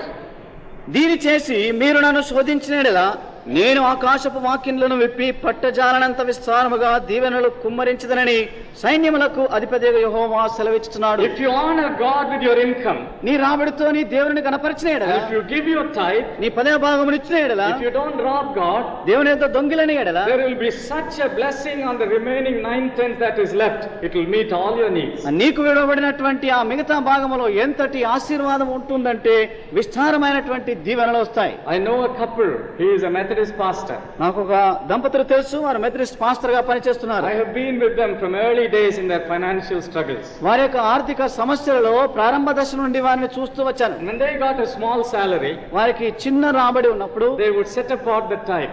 10వ భాగమును ప్రక్కకు పెడతారు. They would plan వారు ఏర్పాట్లు how many చేసుకుంటారు. times we should have meat in a month, ఎన్నిసార్లు మాంసం మనం తినాలి, what we should buy, what we should not buy. ఏది కొనాలి ఏది కొనకూడదు. And I tell you, I've been in their home, food was not lacking. వారింట్లో నేను ఉండి చూచాను, ఆహారానికి కొరత లేదు, They were satisfied. తృప్తి వారిలో They ఉండేది. did not have much. ఎక్కువ వారికి లేదు, They did not have luxuries. వారికి సుఖభోగాలతో But కూడిన their విషయాలు needs లేవు. were met. అయితే వారి అవసరాలన్నీ Their తీరాయి. children are having their education. వారి పిల్లలకు విద్య వచ్చింది, The blessing is there. అక్కడ ఆశీర్వాదం ఉంది. But you may earn so much. అయితే నువ్వు ఎంతో సంపాదించవచ్చు. In the first 10 days, everything evaporates. అయితే మొదటి 10 దినాల్లో ఆవిరి వలె అంతర్ధానం అయిపోతుంది. Why? ఎందుకు? Because you are not honoring God in your income. నీ రాబడితో నీ దేవుని నీవు గణపరచడం లేదు. Why are you getting into debt? ఎందుకు అప్పుల పాలవుతున్నావు? Why all these problems? ఎందుకు ఎందుకు ఈ సమస్యలు? It's not that it will not be solved if you get a better job. ఒక మంచి ఉద్యోగం దొరికితే సమస్య తీరిపోతుందని కాదు. It will be solved if you obey God. ఇది ఎప్పుడు తీరిపోతుందంటే దేవునికి విధేయత And I'm చూపించడం. saying this on August the 4th, 1985. ఇది 4వ తారీఖు ఆగస్టు నెలలో చెప్తున్నటువంటి విషయం. Write it in your Bible. మీ బైబిల్లో వ్రాసి పెట్టుకోండి. Make a commitment to practice this. దీనిని అలవాటు అభ్యాసం చేసుకోవడానికి మీరు ఒప్పుదలకు రండి. And see if this doesn't work. ఇది అలా ఉంటుందా లేదా పరీక్షించండి. God will pour His blessing. దేవుడు తన ఆశీర్వాదాలను కుమ్మరిస్తాడు. But that's not my motive in giving. అయితే నా యొక్క దృక్పథం ఇచ్చడంలో అది మాత్రమే కాదు. A man gave 10 rupees to a missionary. ఒక మిషనరీకి ఒక వ్యక్తి 10 రూపాయలు ఇచ్చాడు. He said, "This is all I have. ఇదంతా ఉంది నాకు ఇంతేనండి. I'm giving it to you." నీకే ఇచ్చేస్తున్నాను. The missionary was so impressed. కాబట్టి మిషనరీ గారికి ఎంతో ఆకర్షణ కలిగి, He said, "What will you do then? అయితే నీవు అంతా ఇచ్చేసి నీవేం How చేస్తావు? will you manage your life? నీ జీవితాన్ని ఎలా Oh, కొనసాగిస్తావు? don't worry about it. దాని విషయం ఏం పర్వాలేదండి. I need 100 rupees. నాకు 100 రూపాయలు కావాలి. And I know God will give it to me. దేవుడు నాకు ఎలాగిస్తాడో తెలుసు. If I give you 10, God will give me 100. నీకు 10 రూపాయలు ఇస్తే దేవుడు నాకు 100 రూపాయలు ఇస్తాడు. And we may call it seed faith or whatever. మీరు ఎలాంటి విశ్వాసము అని దాన్ని చెప్తారో మీకే వదిలేస్తాను. But it's plain bargaining, commercial system. అది కేవలము వ్యవహార వ్యాపారములతో నియమింపబడినటువంటి సూత్రం. God doesn't enter into such bargaining contracts with man. అలాంటి వ్యాపార కాంట్రాక్ట్స్ లోనికి దేవుడు మాత్రం మానవులతో వెళ్ళడం లేదు. Verse 12. 12వ వచనం. You will become a channel of blessing. నీవు ఆశీర్వాదములకు మూలముగా ఉంటావు. All the nations will call you blessed. అందరూ నిన్ను ఆశీర్వదించబడిన వాడు ధన్యులని పిలుస్తారు. Those are the promises. అవి దేవుడిచ్చే వాగ్దానాలు. Now we come to the last section. ఈ చివరి భాగానికి మనం వస్తున్నాం. God's compassionate dealing. దేవుని యొక్క కనికరముతో కూడినటువంటి సంధింపు. God's remedy. దేవుడిచ్చే పరిష్కారం. God doesn't leave His people in failure. దేవుడు ఓడిపోయిన పరిస్థితుల్లోనే తన ప్రజలను విడిచివేయడు. He doesn't cast them off. వారిని త్రోసివేయడు. Though He may remove them from His presence, వారి సన్నిధి నుండి దూరము చేసినా He makes plans to redeem them. వారిని విమోచించేటువంటి ప్రణాళికలు చేస్తాడు. There are two parts in this compassionate dealing. ఈ కనికరంతో కూడినటువంటి దేవుని విధానంలో 2 భాగాలు ఉన్నాయి. One is restoration. ఒకటి తిరిగి సమకూర్చుట. The other is redemption. రెండవది విమోచించుట, విడిపించుట. One refers to the first coming of Christ. మొదటిది దేవుని మొదటి రాకడను సూచిస్తున్నది. The second refers to the second coming of Christ. రెండవది క్రీస్తు యొక్క రెండవ రాకడను సూచిస్తున్నది. One is mentioned in chapter 3. మొదటిది 3వ అధ్యాయంలో ఉంది. The other is mentioned in chapter 4. రెండవది 4వ అధ్యాయంలో ఉన్నది. One has to do with the Lord who comes. వచ్చేటువంటి ప్రభు విషయమై సంబంధం కలిగే మొదటిది. The other has to do with the day that comes. ప్రభు దినమును గూర్చినటువంటిది రెండవది. And look at the Lord who comes now, the first part of it, restoration. మొదటి భాగము తిరిగి సమకూర్చినటువంటి విధానము ప్రభు విషయమై చూస్తాం. 3:1. 3వ అధ్యాయం మొదటి వచనం. See, I will send my messenger who will prepare the way before me. ఇదిగో నాకు ముందుగా మార్గము సిద్ధపరచుటకై నేను నా దూతను పంపుచున్నాను. Now that is a prophecy concerning John the Baptist. ఇది యోహాను బాప్తిస్మం ఇచ్చినటువంటి యోహాను విషయమైన ప్రవచనం. Then it says, suddenly the Lord you are seeking will come to His temple. ఆ తర్వాత మనం చదువుతున్నాము, మీరు వెదుకుచున్న ప్రభువు అనగా మీరు కోరుకున్న నిబంధన ప్రభువు వస్తాడు. This Lord is the messenger of the covenant. ఇది నిబంధనకు వర్తమానికుడుగా ఈ ప్రభువు వస్తున్నాడు. The word messenger can also be translated as angel. ఈ వర్తమానికుడు అనేటువంటి మాట మన తెలుగు భాషలో దూత అనే ఉంటున్నది. Now look at this. He is called the Lord. ఆయన ప్రభువని, and He is the angel of the covenant. ఆ నిబంధన దూత అని. Who in the Old Testament was the angel of the Lord, angel of the covenant, who was also equal to the Lord Jehovah? యెహోవా ప్రభువుకు సమానుడైనటువంటి ప్రభువు నిబంధన దూత ఎవరై ఉంటున్నారండి? You remember that mysterious personality? ఆ యొక్క మర్మముతో కూడినటువంటి వ్యక్తిత్వం మీ జ్ఞాపకం ఉందా? He wrestled with Jacob. యాకోబుతో పోరాడినటువంటి. Jacob asked him, "What is your name?" అప్పుడు యాకోబు అడిగాడు, నీ పేరేమి అని. He said, "Why do you want my name, seeing it is wonderful?" అది ఆశ్చర్యకరమైనటువంటి అనుభవాన్ని చూసి ఎందుకు నా పేరు అడుగుతున్నావు? Now that person, ఆ వ్యక్తి, then the one who appeared in the bush to Moses, మోషేకు పొదలో కనబడినటువంటి ఆ వ్యక్తి, referred to as the angel of the Lord, ఆ ప్రభువు దూతగా చెప్పబడిన వ్యక్తి, and in a few verses later referred to as the Lord. కొన్ని వచనాల తర్వాత ప్రభువు అని చెప్పబడుతున్న వ్యక్తి. So it looks as though he is the angel of the Lord, he is also the Lord. ఆయనే ప్రభువు దూత, ఆయనే ప్రభు అని ధోరణి చూస్తున్నాం. Then he appeared to Manoah, the father of Samson. సంసోను తండ్రి అయినటువంటి మనోవాకు దర్శనమైనాడు. When Manoah offered a sacrifice, Manoa అర్పణ ఇచ్చినప్పుడు he touched it, దానిని ముట్టాడు. and fire came and consumed it. అగ్ని వచ్చి దానిని దహించి He వేసింది. accepted that offering. ఆ అర్పణను అంగీకరించాడు. It looks as though he is God himself, Jehovah himself. ఆయన యెహోవా దేవుడు తానే అయినట్టు చూస్తున్నాం. Who is this person? ఎవరు ఈ వ్యక్తి? Now that is the foreshadow of the second person of the Trinity. అది త్రిత్వములో రెండవ వ్యక్తిని సూచిస్తున్నటువంటి ముంగుర్తు నీడ The చూస్తున్నాం. Bible has Trinitarian teaching in it, though it doesn't use the word Trinity. ఆ త్రిత్వము అన్నటువంటి మాట బైబిల్లో వాడబడుతున్నప్పటికీ కూడా బైబిల్ అంతట్లో కూడా త్రిత్వములో ఉన్నటువంటి ఏకత్వాన్ని చూస్తున్నాం. Anyone who says there is no Trinity in the Bible does not know his Bible. ఈ త్రిత్వము బైబిల్లో లేదండి చెప్పేటువంటి వ్యక్తి తన బైబిల్ను ఎరుగనటువంటి The వ్యక్తి. word Trinity does not come. ఆ త్రిత్వం అనే మాట రాకపోవచ్చు. But the Trinitarian teaching is shot through the whole Bible. అయితే బైబిల్ అంతటిలో కూడా త్రిత్వము యొక్క బోధ తేటగా ఉన్నది. You can never explain this personality, the angel of the Lord, if you don't believe in Trinity. అయితే నీవు ఈ ప్రభువు దూత అనేటువంటి మాటను త్రిత్వములో నమ్మకుండా ఉన్నట్టయితే ఎన్నడూ వివరించలేవు. He is referred to as the angel of the covenant here. ఇక్కడ నిబంధన దూత అని ఇక్కడ చెప్పబడుతున్నాడు. And he is also the Lord himself. ఆయనే ప్రభువుగా కూడా ఉన్నాడు. Who is he? ఎవరాయన? Jesus Christ. యేసుక్రీస్తు. The second person of the Trinity. ఆ త్రిత్వములో రెండవ వ్యక్తి, The coming Messiah. ఆ రానైనటువంటి Messiah. So the messenger comes to prepare his way. కాబట్టి మార్గము సిద్ధపరచుటకై వర్తమానికుడు వస్తున్నాడు. Then the Messiah himself comes to the temple. ఆ తర్వాత మందిరములోనికి మెస్సయనే వస్తున్నాడు. And he has one ministry. ఒక పరిచర్య ఆయనకున్నది. And that is the ministry of restoration. అది తిరిగి సమకూర్చున్నటువంటి పరిచర్య. How does he do it? ఎలాగ చేస్తున్నాడు? First he refines. మొట్టమొదటిగా నూతనము చేస్తున్నాడు. Second he restores. ఆ తర్వాత ఆయన తిరిగి సమకూరుస్తున్నాడు. So chapter 3, మూడవ అధ్యాయం verses 1, 2 and 3, మొదటి 2-3 వచనముల వరకు we read about his refining. ఆయన ఎలాగో నూతన క్రియను చేస్తున్నాడో చూస్తున్నాం. Chapter 3 verse 4 మూడవ అధ్యాయం 4వ వచనం and 16 to 18, 16 నుండి 18 వచనముల వరకు you read about his restoration. ఆయన తిరిగి సమకూర్చు విధానాన్ని మనం చదువుతున్నాం. Refines, restores. అక్కడ ఆయన చూచి తిరిగి సమకూరుస్తున్నాడు. He refines verses 1 to 3. మొదటి 3 వచనములలో ఆయన నూతన పరుస్తున్నాడు. Look at verse 2. రెండవ వచనం చూడండి. What does the Messiah do? Messiah ఏం చేస్తున్నాడు? He will be like a refiner's fire or a launderer's soap. ఆయన కంసాలి అగ్ని వంటి వాడును, చాకలి వాని సబ్బు వంటి వాడు. Notice the two ways of purifying. ఇక్కడ నిర్మలం చేస్తున్నటువంటి 2 విధానాలు చూడండి. Fire అగ్ని and water. నీరు. Because the launderer's soap is to be used with water. చాకలి వాని సబ్బు నీటితో వాడబడాలి. And this speaks about two ministries of the Holy Spirit in purifying us. మనలను పవిత్ర పరచులో పరిశుద్ధాత్మకు ఉన్నటువంటి 2 పరిచర్యలు ఇక్కడ సూచింపబడ్డాయి. Christ the Messiah, క్రీస్తు అనే Messiah, through the Holy Spirit whom he has promised to give, మనకు వాగ్దానం చేసినటువంటి పరిశుద్ధాత్ముని ద్వారా purifies his failing people. తప్పిపోతున్నటువంటి తన ప్రజలను పవిత్రపరుస్తున్నాడు. By water నీటి ద్వారా, and by fire. అగ్ని ద్వారా. Now is this scriptural? ఇది లేఖనానుసారమేనా? Or is it something that I have worked out? లేదు నేనేదో కల్పించిందా? No, Ezekiel 36. యెహెజ్కేలు 36 చూడండి. Verse 25. 25వ వచనం. I will spring clean water on you and you will be clean. నీపైన నిర్మలమైనటువంటి నీళ్లను నేను ప్రోక్షిస్తాను, నీవు పవిత్రుడు అవుతావు. The cleaning that comes through water. ఈ నీటి ద్వారా వచ్చేటువంటి పవిత్రత. And what is the water that he is talking about? ఇక్కడ ఏ నీటిని విషయమై ఆయన మాట్లాడుతున్నాడు? Verse 27. 27వ వచనం. I'll put my spirit in you. నీలో నా ఆత్మను ఉంచుదను. So you see the spirit is synonymous with water. కాబట్టి ఇక్కడ మీరు గమనించి చూడండి, నీరు ఆత్మ యొక్క పోలిక ఎలాగుందో. I will sprinkle clean water.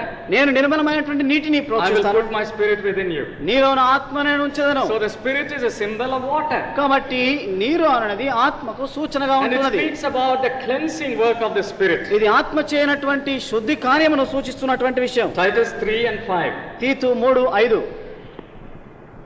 He saved us not because of righteous things we had done, but because of his mercy.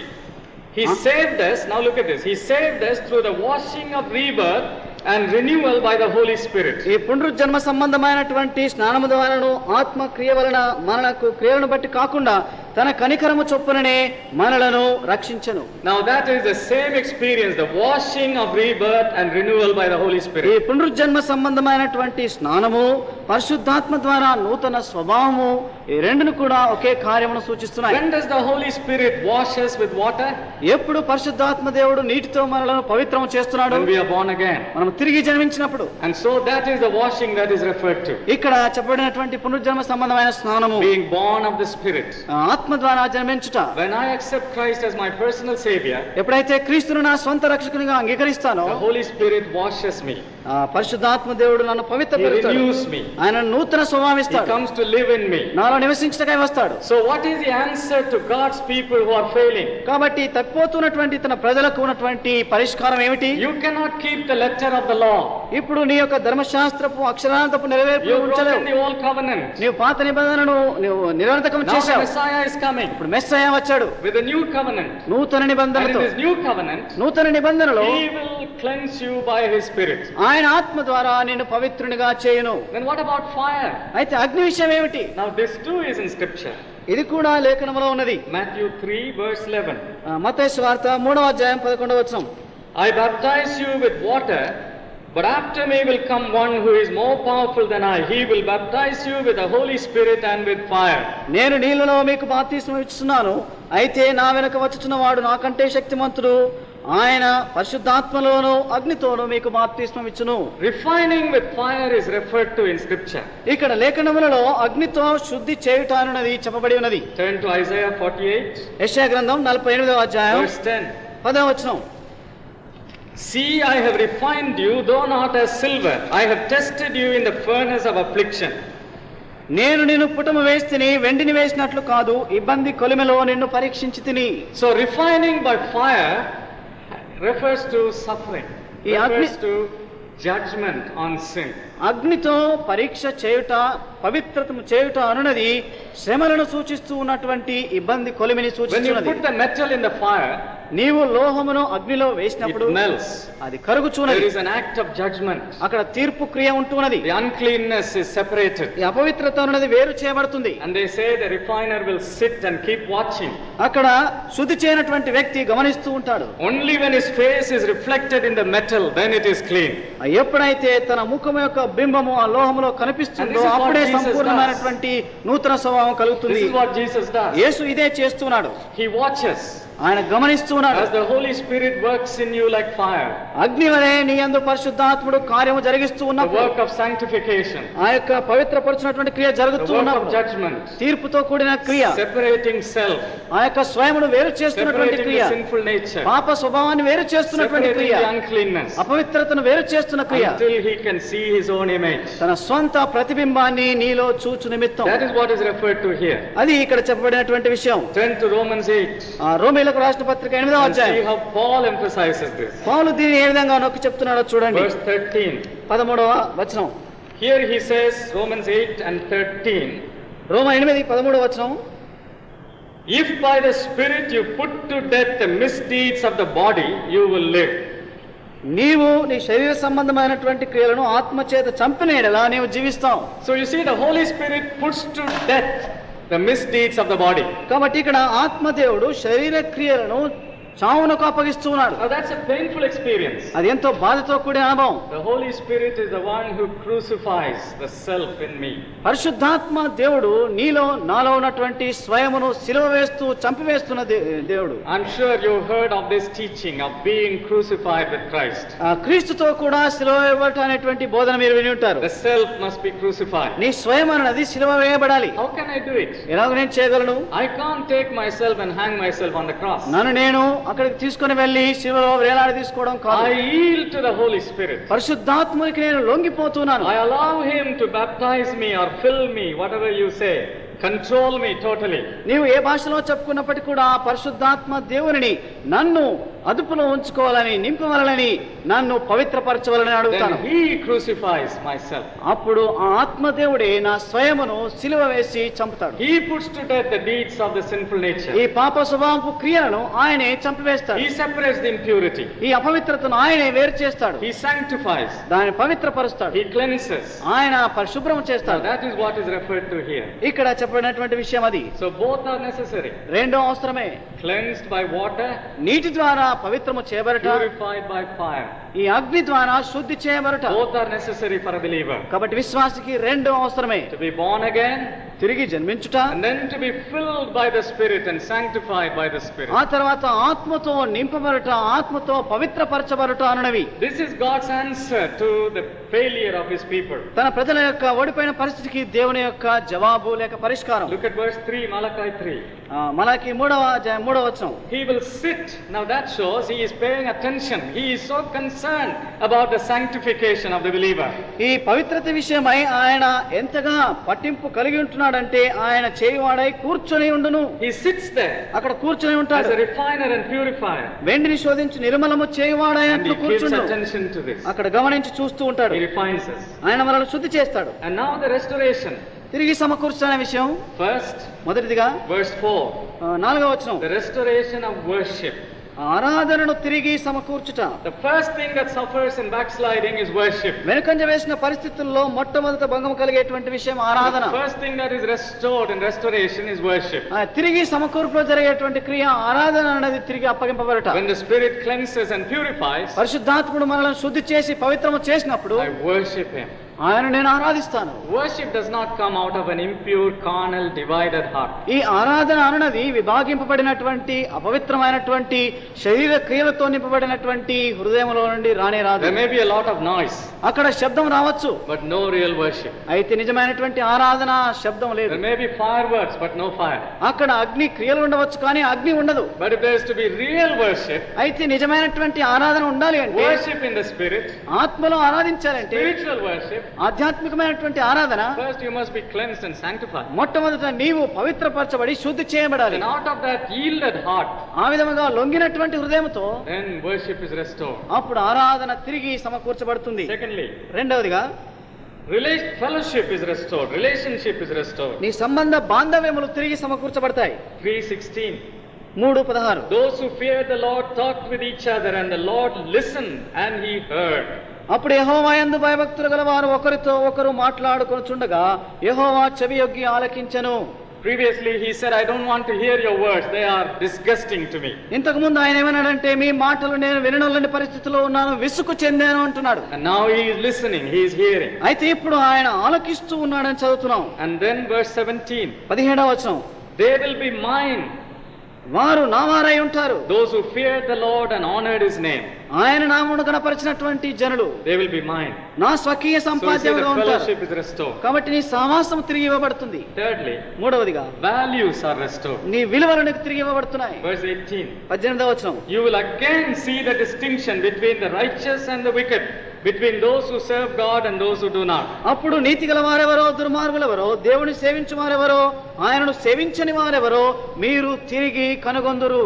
Previously they said there's no difference between the righteous and the wicked. అంతకు ముందు ఏమన్నారంటే దుష్టులకు నీతిమంతులకు వ్యత్యాసం లేదన్నారు. No difference between those who serve God and those who do not serve God. దేవుని సేవించే వారికి సేవించని వారికి ఏ వ్యత్యాసం లేదన్నారు. But now they will see the difference. They will see the values. ఇప్పుడు వ్యత్యాసమును గుర్తించి విలువలను తెలుసుకుంటారు. They will see moral and spiritual values. అవి నీతి విలువలను ఆధ్యాత్మిక విలువలను తెలుసుకుంటారు. So that is the restoration. అది తిరిగి సమకూర్చబడుట. Now the final section, redemption. ఇప్పుడు చివరి భాగాన్ని చూసుకుందాం, విమోచన విడుదల. Chapter 4. 4వ అధ్యాయం. The day that is coming. రానైనటువంటి దినం. And I believe there is much here that will be fulfilled in the second coming of Christ. ఇక్కడ నేను నమ్మేటువంటిది ఏమిటి అంటే క్రీస్తు యొక్క రెండవ రాకడలో నెరవేర్పుతో కూడిన So విషయాలు it ఎన్నో talks ఉన్నాయి. about the full redemption. ఇక్కడ సంపూర్ణ విమోచన విషయమై చెప్పబడింది. I want you to be caught up with the glory of this. I know you feel దీనిలో like shouting hallelujah. కాబట్టి నీవు ఈ దీనిలో ఉన్నటువంటి మహిమాయుక్తమైనటువంటి విషయాన్ని చూసినప్పుడు హల్లెలూయా అని అరవాలనిపిస్తుంది. Here are a people who have just grieved Him. ఇక్కడ ఆయనను నొప్పి కలిగించి దుఃఖం కలిగించిన ప్రజలు ఉన్నారు. Offered Him bad offerings.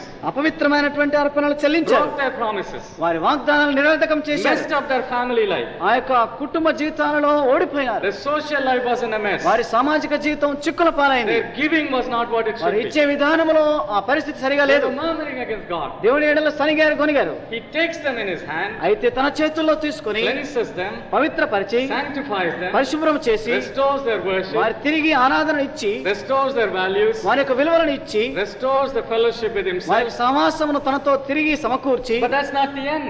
అది అంతం కాదు. He said there's going to be a full redemption for you. నీకు సంపూర్ణ విడుదల అంటూ రానై ఉన్నది. And that's what we are looking forward to. అదే మనం ఎదురు చూస్తున్నటువంటి విషయం. For the failing people of God, దేవుని ప్రజలు ఓడిపోయినటువంటి పరిస్థితుల్లో eye వారు has not seen, ఈ కన్నులు చూడలేదు, nor the ear heard, ఆ చెవులు వినలేదు. what God has prepared. అయితే దేవుడు ఏమి చేశాడో, ఏమి మన కొరకు ఏర్పాటు చేశాడు, What does he have? ఏమి కలిగి ఉన్నాడు. First, మొదటిది Malachi 4 verse 1. 4వ అధ్యాయం మలాకి మొదటి వచనం, Judgment. తీర్పు. All the arrogant and every evil doer will be stubble.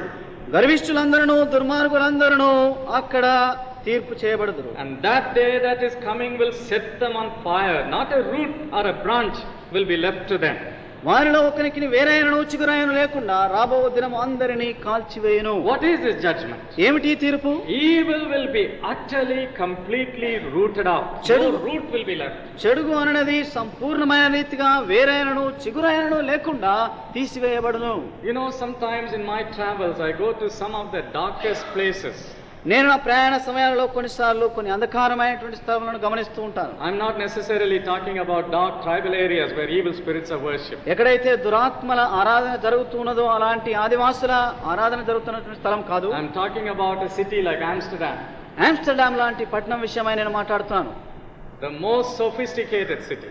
ఎంతో ఆధునికంగా ఉన్నటువంటి పట్టణం, But with all the filth, అయితే మురికితో నింపబడి ఉన్నది. sexually, ఆ లైంగిక and in సంబంధాలు, drug addiction. ఈ మత్తు మందు విషయాలు. And it looks as though darkness has entrenched itself. అది ఎలాగుంటుందంటే అంధకారము ఆ పట్టణాన్ని సంపూర్ణంగా కమ్మివేసిందా అన్నట్టు. And you wonder what's going to happen. ఏం జరుగుతుందా అని నేను అనుకుంటుంటావు. Whether it's in India, అది Hindu దేశమా, where there is so much corruption, ఎంత చెడుగు ఉంటుంది, whether it is in the West, అది పాశ్చాత్యంలో, Africa, ఆఫ్రికాలోనే, everywhere. అంతటా Evil has entrenched itself. ఈ చెడుగు అనేది ఆక్రమించుకొని పోయింది. But the promise is, people of God, అయితే దేవుని ప్రజలకు వాగ్దానం, no root will be left for evil. దాని యొక్క వేరైనను చిగురైనను ఉండదు. That day is coming. ఆ దినము రానై ఉన్నది. Rejoice. సంతోషించండి. Evil doesn't have the final say. ఈ చెడుగునకు చివరి మాట గట్టితనం ఉండదు. Evil has no eternal existence. ఆ యొక్క నిత్యత్వపు ఉనికి అంటూ చెడుగునకు లేదు. Then secondly, రెండవదిగా verse 2. రెండవ వచనం, But for you who fear my name, the Son of Righteousness will rise with healing in its wings. అయితే నా నామమందు భయభక్తులు గల వారగు మీకు నీతి సూర్యుడు ఉదయించును, అతని రెక్కలు ఆరోగ్యము కలగజేయును. Healing. ఆరోగ్యము That కలగజేయును. is promised for us. అది మనకు వాగ్దానము చేయబడింది. Now in this world, ఈ లోకంలో when we have sickness and disease, మనకు వ్యాధులు రోగములు వచ్చినప్పుడు there is healing. అక్కడ స్వస్థత ఉన్నది. I believe in divine healing, ఈ దైవిక స్వస్థతలోనే నమ్ముచున్నాను. miraculous healing, అద్భుతమైనటువంటి స్వస్థత నమ్ముచున్నాను. instantaneous healing. అకస్మాత్తుగా బాగుపడడం నమ్ముచున్నాను. I have seen it happen. అది జరుగుట చూచాను. I have experienced it. నేను కూడా అనుభవించాను. I believe it. నేను నమ్ముచున్నాను. And I also believe నేను ఇది కూడా నమ్ముచున్నాను. there are times when there is gradual healing. అయితే క్రమేణా బాగుపడినటువంటి పరిస్థితి కూడా ఉంది. As people pray, ప్రజలు ప్రార్థించుకున్నది over a period, కొంత సమయం పడుతుంది, a person is healed. ఒక వ్యక్తి బాగుపడుతున్నాడు. And I also believe నేను ఇది కూడా నమ్ముచున్నాను. there are times when people pray ప్రార్థించే సమయాలు ఉన్నాయి ప్రజలు, and a person is walking with the Lord ప్రభువుతో కూడా నడుస్తున్నటువంటి and వ్యక్తి, he has faith ఆయనకు విశ్వాసం ఉన్నది, and still he is not healed. అయినా కూడా ఆయనకు స్వస్థత చేకూరడం లేదు. If you don't make provision for that, దీనికి నీవు ఏర్పాటు చేయకుండా ఉంటే your doctrine of healing is inadequate. నీ యొక్క స్వస్థత సిద్ధాంతం అనేది సరిపోయినటువంటి సిద్ధాంతం కాదు. Because you do not then have a doctrine of suffering and pain. ఎందుకంటే నీవు అలాంటి సిద్ధాంతము కలిగి ఉంటే శ్రమతో కూడినటువంటి వేదనతో కూడినటువంటి సిద్ధాంతమునకు చోటు అంటూ లేదు. So we admit, కాబట్టి మనం ఇలా చెప్తున్నాం, sometimes కొన్నిసార్లు saints of God, దేవుని పరిశుద్ధులు, servants of God, దేవుని సేవకులు do not receive healing. ఈ స్వస్థతను పొందడం లేదు. They do not have to go into hiding then when they become sick. కాబట్టి ఇలాగ వారికి రోగం కలిగినప్పుడు దాచిపెట్టబడినటువంటి స్థలాలకు వెళ్లాల్సిన పరిస్థితి లేదు. They have to only admit that they are not supermen, that they are ordinary human beings. అయితే వారు చెప్పవలసిందల్లా కూడా మేము మానవ బలహీనతను కలిగినటువంటి వారమే, మానవాతీతులం కాదని చెప్పాలి. And this happens. ఇది జరుగుతుంది. But one thing we know, అయితే ఒకటి మనకు తెలుసు, that sickness, if it is not healed, is not the ultimate. ఏ వ్యాధి అయితే నయము చేయబడలేదో అది చిట్ట చివరి పరిస్థితి మాత్రం కాదు. It is not a curse. అది శాపం కాదు. Its sting is broken. దాని ముళ్ళు విరవబడింది. It has no power. దానికి శక్తి లేదు. God uses it for blessing. అయితే దానిని ఆశీర్వాదం కొరకు దేవుడు వాడుకుంటాడు. He fulfills his purposes through it and in spite of it. దాని ద్వారా అది ఉన్నప్పటికీ కూడా తన ఉద్దేశములను నెరవేర్చుకుంటాడు. Ultimate healing. అయితే చిట్ట చివరిగా వచ్చే When స్వస్థత, the Son of Righteousness comes. ఆ నీతి సూర్యుడు ఉదయించినప్పుడు That is promise. అది వాగ్దానం చేయబడింది. And that's the biblical teaching of healing. అది బైబిలు విధానంలో ఉన్నటువంటి బోధన. Thirdly, మూడవదిగా there is freedom. స్వేచ్ఛ అనేది ఇక్కడ ఉన్నది. Look at the picture here. ఇక్కడ దృశ్యాన్ని గమనించండి. The sun is rising in the east. అక్కడ తూర్పున సూర్యుడు ఉదయిస్తున్నాడు. The farmer goes to the cow stall. అక్కడ వ్యవసాయకుడు దూడల గదిలోనికి వెళ్తున్నాడు. And he unbinds or loosens the cord on the calf's neck. ఆ పశువులన్నిటినీ వాటి పగ్గములను విడిపిస్తున్నాడు. And then the calf comes running, jumping, frisky. అక్కడ క్రొవ్వినటువంటి దూడలు పరిగెత్తుతూ గంతులు వేస్తూ ముందుకు It's వస్తున్నాయి. free. అది స్వేచ్ఛగా Now that విడవబడింది. is promised. అది వాగ్దానం చేయబడింది. When Jesus comes, యేసు ప్రభు వచ్చినప్పుడు, when that day comes, ఆ దినము వచ్చినప్పుడు all that binds you will be released. నిన్ను బంధించి వేయనటువంటి బంధకములన్నీ కూడా తీసివేయబడతాయి. Nothing can bind you. ఏది నిన్ను బంధించనేరదు. How wonderful. ఎంత ఆశ్చర్యం. Lastly, చివరిగా verse 3, మూడవ వచనం, victory. విజయం. Then you will trample down the wicked. They will be ashes under the soles of your feet on the day when I do these things. నేను నియమింపబోతున్న దుర్మార్గులు మీ పాదముల క్రింద ధూళి వలె ఉందురు, మీరు వారిని అనగద్రొక్కుదురని సైన్యములకు అధిపతి యెహోవా సెలవిస్తున్నాడు. Judgment, తీర్పు, healing, స్వస్థత, freedom, విమోచన, victory. విజయం. And what is this victory? ఏమిటి ఈ విజయం? Everything that is against you today, ఈనాడు ఏదైతే నీకు వ్యతిరేకంగా ఉన్నదో, everything that raises up its head against you, ఏదైతే ఈనాడు నీ వైపు తల ఎత్తుకొని ఉంటున్నదో, will be under your feet. అది నీ పాదము క్రిందికి You వస్తుంది. will trample on it. నీవు దానిని అనగద్రొక్కుతావు. Think of it in your own life. నీ స్వంత జీవితంలో దీని విషయం What ఆలోచించు. are you afraid of? దేని విషయమై నీవు A భయపడుతున్నావు? particular family situation, ఒక ప్రత్యేకమైనటువంటి కుటుంబ సమస్య, a sickness, రోగమా, or an enmity, లేక శత్రుత్వమా, a threat. భయమా? What is it? ఏమిటి అది? And it's raising its head against you. ఆ తలెత్తుతూ నీకు వ్యతిరేకంగా వస్తుంది. It will be under your feet. అయితే అది నీ పాదముల క్రిందికి రానయ్యున్నది. Nothing can raise its head against you. ఏది కూడా నీ వైపు తల ఎత్తనేరదు. This is what is promised. ఇది వాగ్దానం చేయబడింది. But then you say it's all right to say all of this. మీరు అనవచ్చు, ఇవన్నీ విన్న తర్వాత ఇలా చెప్పుకోవడం Now I have to go పర్వాలేదు. back to that same situation. నేను అదే పరిస్థితికి తిరిగి వెళ్ళాలండి. What is the hope for me? నా కొరకున్న నిరీక్షణ ఏమిటి? Now here is the hope. ఇక్కడ నిరీక్షణ ఉన్నది. Though all this is promised in the future, ఇది భవిష్యత్తులో వాగ్దానం it చేయబడినప్పటికీ can be a reality now. ఇది ఇప్పుడు వాస్తవంగా ఉండగలదు. We will live in that victory now. ఆ విజయములో ఈనాడు మనం జీవించగలం. During the Second World War, ఈ రెండవ ప్రపంచ యుద్ధములో there was a turning point in the war. ఈ యుద్ధములో మనల్కొల్పు అనేటువంటి సమయం వచ్చింది. General Eisenhower of the American forces, ఈ అమెరికా సైన్యములకు చెందినటువంటి జనరల్ ఐసెన్హోవర్ గారు, General Montgomery of the British forces, general Montgomery అని బ్రిటిష్ సైన్యాధిపతి, they made a landing on Normandy coast near France. Normandy coast అన్నటువంటి ఫ్రాన్స్ ప్రదేశంలో వారు వచ్చారు. It was a crucial battle అది క్లిష్టమైనటువంటి యుద్ధం. between these forces and the German forces. ఆ British Germany సైన్యముల మధ్య And the Germans were defeated. ఆ జర్మనీ దేశస్తులు ఓడిపోయారు. And they call it the D-Day. D day అని వారు దాన్ని పిలుస్తారు. Victory was established. ఆ విజయం అనేది స్థాపించబడింది. From then on, అప్పటి నుండి until 1945 May 8, మే నెల 8వ తారీఖు 1945వ it సంవత్సరం was వరకు only a matter of mopping up the resistance. కాబట్టి ఈ యొక్క విరోధమును కప్పివేయడం మాత్రమే జరిగింది. And then in August, the Victory Day was celebrated. August దినమున విజయవంతమైనటువంటి స్వతంత్ర దినం అనేది Complete పాటింపబడింది. victory. సంపూర్ణమైనటువంటి విజయం. But between D-Day and V-Day, అయితే డి డే నుండి ఈ స్వాతంత్ర దినం నుండి victory was established, విజయం స్థాపింపబడింది. but victory was not completed. అయితే విజయం అనేది సంపూర్ణం చేయబడలేదు. And that's where we are now. అలాంటి స్థితిలో మనం ఉన్నాం. Victory is established. విజయం అనేది స్థాపించబడినది. On the cross, Christ has won the victory. ఆ శిలువ పైన విజయమును ఆయన చేకూర్చాడు. But we are waiting for the V-Day. అయితే మనం ఆ వీడే కొరకు కనిపెట్టుకుని ఉన్నాం. And now we can live in the light of that victory. ఆ విజయపు వెలుగులో ఇప్పుడు ఈనాడు మనం జీవించగలం. So what are we to do? కాబట్టి ఏం చేయాలి మనం? A reminder. జ్ఞాపకం చేసుకుందాం. Look at verse 4.